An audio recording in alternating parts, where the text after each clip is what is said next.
Hey everyone, welcome back to my channel. This is part 4 on how to prospect like a pro in real estate. Now, if you miss parts 1 and 2, click the card on your screen or the link in the description, or in the third part. Um, but yeah, I'm about to just pull up PropStream. We actually got over 1,000 leads. Hold on. Now, I do gotta cut it down. Like these aren't. I'm not about to start marketing to all 1,000. Like some of these might be junk, but I definitely yes, we got 13. Last time you seen this, we had like you seen we was working. We got like 300, 400. Now we got 1,300. So it's pretty lit. Feel me? So you just gotta chop this down and then start marketing. So that's what we about to do, y'all. Start off of work. This little bit of the sauce, by the way. Shows that getting Rick gun. Feel me? It's my sauce.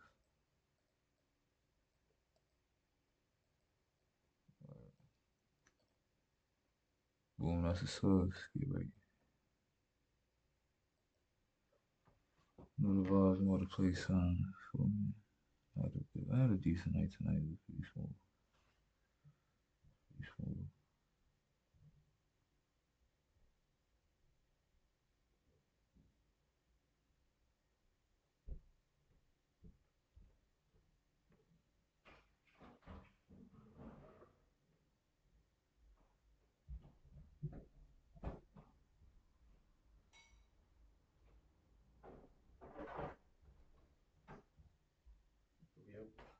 Yeah,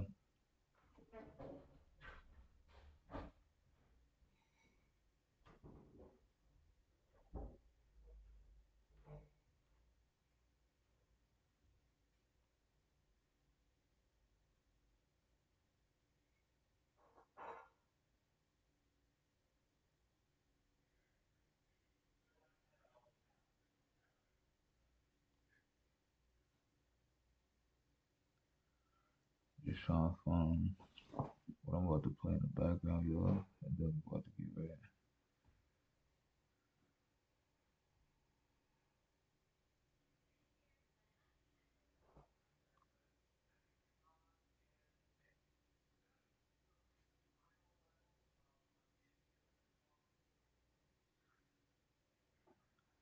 Just showing me a lot of stuff and trying to, trying to get ready for them.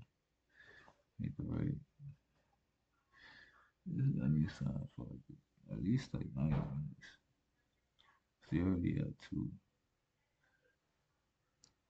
We got three.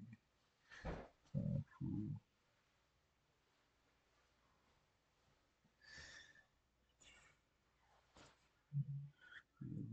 The perfect. Let's see. Let's see. It's like 90 minutes. Okay. It's 12 hours. Okay. Let's see.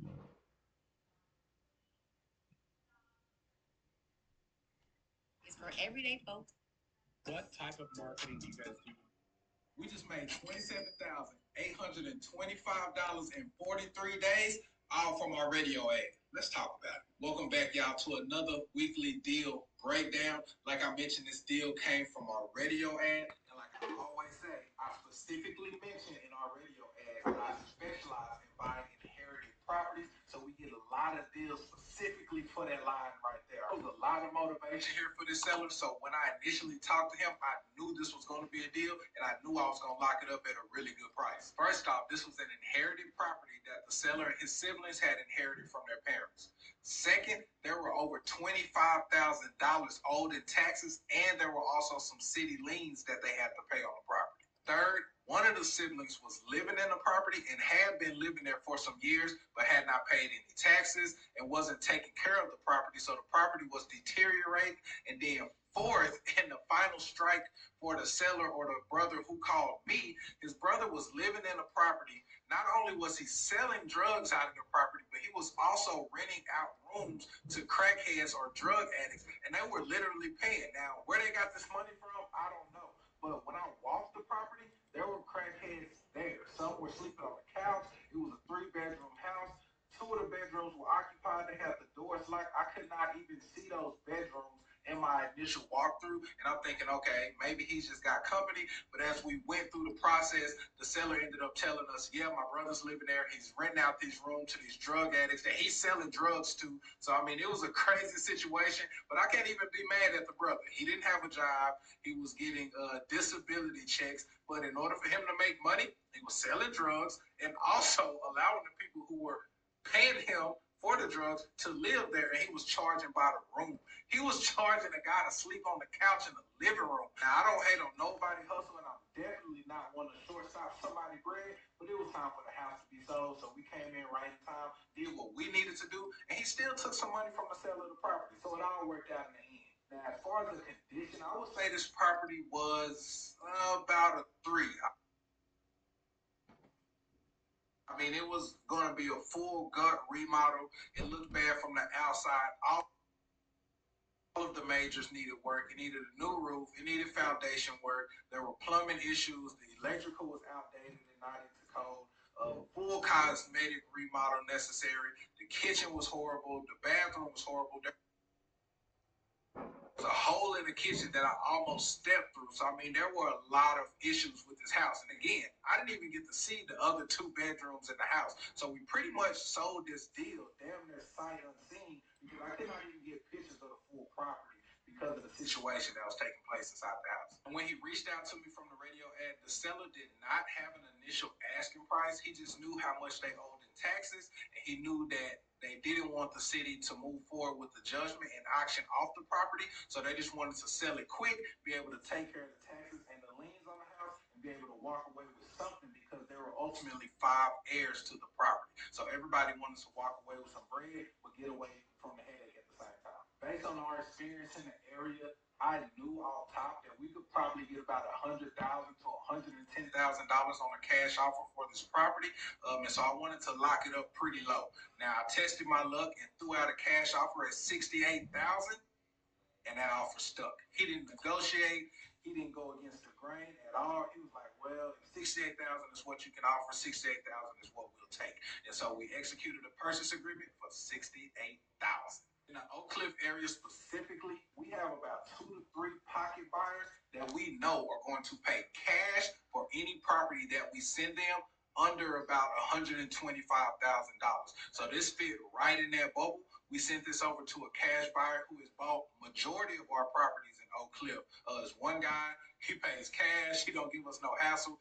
One of our favorite buyers, arguably. We sent the deal over to him. He let us know off top, I'll take it for $100,000. Perfect. We didn't argue and negotiate with him either. It was a $30K assignment fee to be made, and we was ready to make it. And keep in mind, this buyer pretty much took this deal sight unseen. Now, could we have had a lot more buyers walk the property and potentially have gotten more money? Yes, but again, there was a situation there where the brother was living there. He was selling drugs, and there were also drug addicts living in the house. We didn't want a lot of traffic in there. We wanted to hurry up and get this deal done so everybody could wash their hands and walk away. So we just went ahead and assigned it to him at $100,000. That was a good deal for us. Then we started to work on some of the other problems that needed to be taken care of. The $32,000 was good enough for us. However, we did not actually make the full $32,000. We ended up walking away with $27,825, which leaves about $4,175 on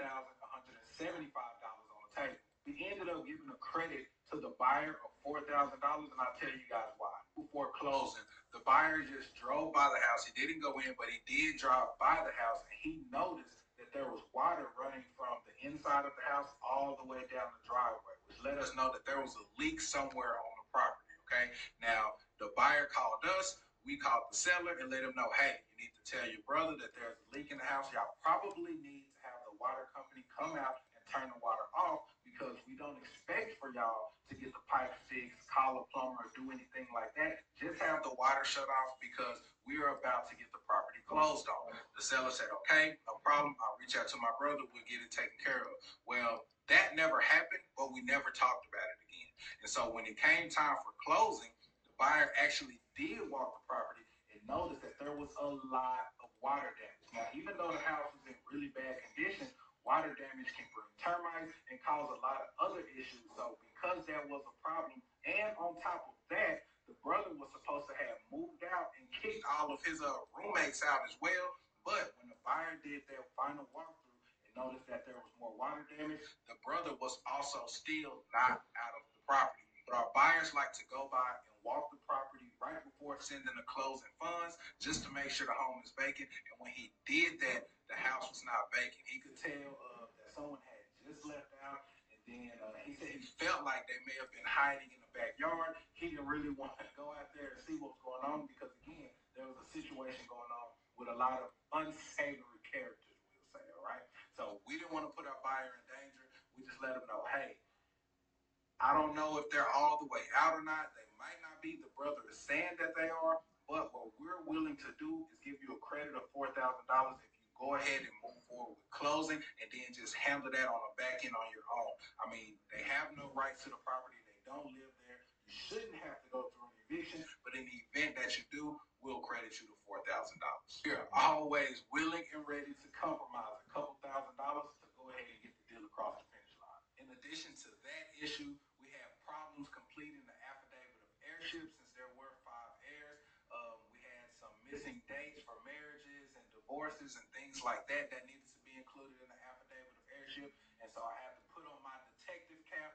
We have an Ancestry.com account where I go on there and I do research. If family members are missing, if they don't have birthdays, they don't know when so-and-so got married, when so-and-so died, I'm going to jump on that Ancestry.com and figure it out. All right, we get on Ancestry.com, and I mean, go to town. I might spend hours on Ancestry.com just trying to get dates and information needed for affidavit of heirship to whatever it is that the title company is requiring from the seller. If they don't have that information, we're going to do everything we can to help them. And that's one of the values that we provide to our sellers, and that's one of the reasons why we're so good at affidavits of heirships, to the point where I can say on my radio ad, we specialize in taking care of them because it's not cap, it's all facts. In addition to the affidavit of heirship problem, the seller had also tried to sell this house previously to another buyer. They ended up not being able to close because the seller could not provide the information needed to complete the affidavit of heirship.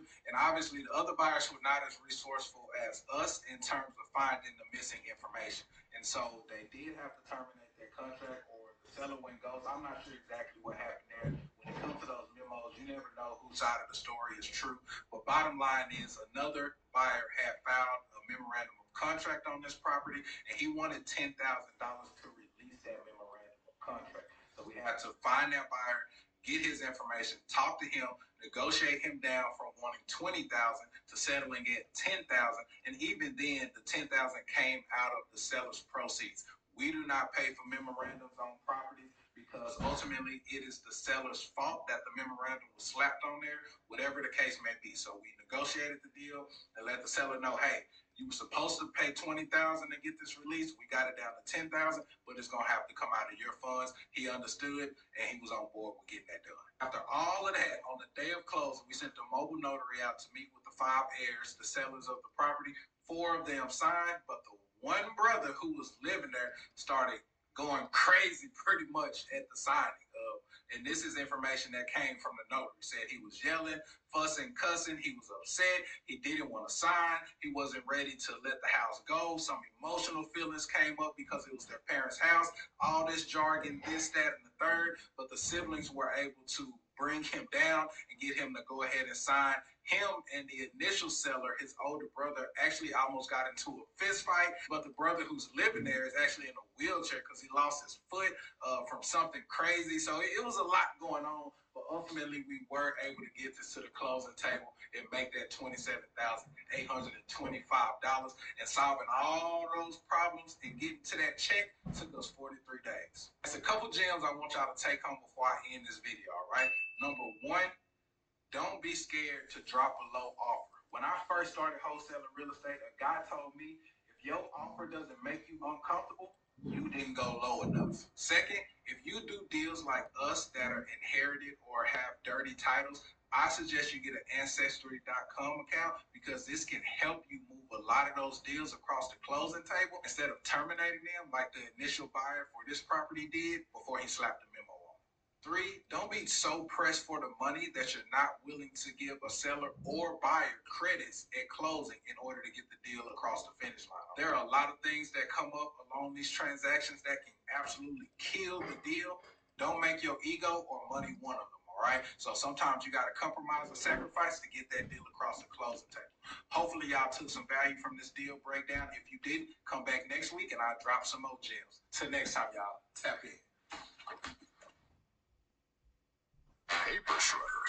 That sucks. Fleas and ticks suck too. Seresto can help with this one. One collar provides the longest lasting protection for 8 continuous months. Stop sucking with Seresto.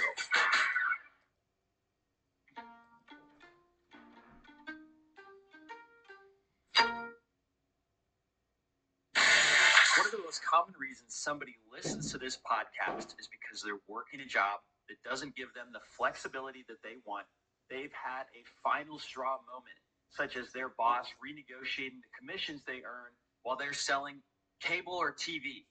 That's actually exactly how I got started in real estate investing, because I was working this job 60 hours a week and realized that if I was going to work that hard, it ought to be for me. So this is the podcast where we help you 10x your income and replace your W-2 through wholesaling real estate, a proven way where you can earn $20,000 for finding a rundown house, getting it under contract, and then passing it to an investor who would be really privileged to buy it at such a good price that you got it under contract for. Because these investors with a lot of money, they don't necessarily know how to find these really great deals. It takes time to find these really great deals. And so that's where you have an advantage, is you have more time than money, so you can make big checks by doing this legwork for investors. So my name is David Lyko. I created a process 8 years ago now that's helped people close their very first real estate deal 10,000 times in all 50 states with the software platform called Deal Machine. One thing, if you're brand new to real estate investing, that you may not know is that if you are looking for how do I find these really great deals, the strategies for finding great deals are always evolving. So one person may tell you to look for rundown distressed properties. One person may tell you to find the tax delinquent list, people who haven't paid their taxes. Another person may say, why don't you just pull a list called absentee owners, people who own properties out of state, and why don't you send postcards to them, or why don't you door knock them, or why don't you send text messages to them, or why don't you cold call? And what happens now that I've been in the industry for 8 years is that the way you reach out to people moves in cycles. When I started, it was direct mail, but then texting took a big portion of what people were doing. And then texting got oversaturated. People were tired of getting these spam calls and texts, so it became less effective. So then it swung back around and more people are getting results from direct mail. So it is always evolving.